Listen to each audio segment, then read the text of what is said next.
നിങ്ങൾ നല്ലൊരു ബിസിനസ്സുകാരിയാ.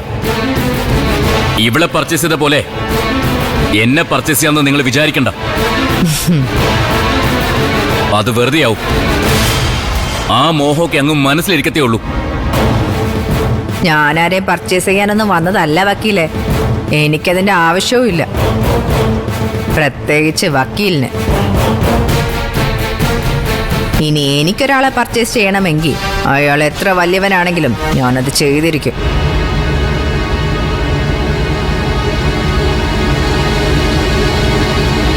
പക്ഷെ വക്കീലിന്റെ കാര്യത്തിൽ എനിക്ക് ആ താല്പര്യമില്ല.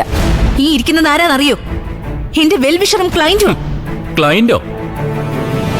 അതെ, എന്റെ കമ്പനികളുടെ ലീഗൽ അഡ്വൈസറാണ് ഇപ്പൊ ചന്ദ്ര.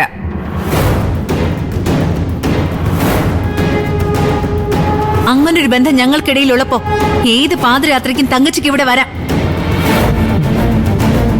അതെ, നിന്റെ മീറ്റിംഗ് ഒക്കെ അങ്ങ് പുറത്ത്. ഇവിടെ വെച്ച് പറ്റത്തില്ല. ഇവിടെ വെച്ച് വേണമെന്ന് ഞാൻ തീരുമാനിക്കും. എന്നെ കാണാൻ വന്ന ഒരാളെ ഈ രീതിയിൽ അപമാനിച്ചതിന് ഒരിക്കലും ഞാൻ സിദ്ധുവിന് മാപ്പ് തരില്ല. എന്നെ ഇൻസൾട്ട് ചെയ്താൽ ഞാൻ സഹിക്കും, പക്ഷെ എന്റെ ഈ ഗസ്റ്റിനെ അപമാനിച്ചാലുണ്ടല്ലോ. അറിവില്ലാത്തത് കൊണ്ടല്ലേ ചന്ദ്രേ, ക്ഷമിച്ച് കള.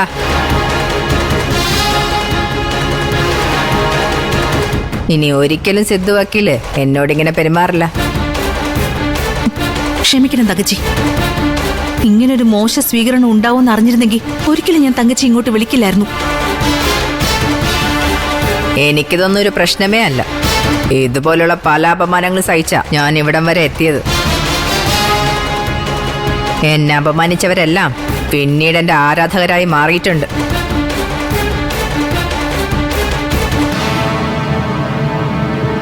വക്കീലും അങ്ങനെ തന്നെ ആവുന്നാണ് എന്റെ പ്രതീക്ഷ.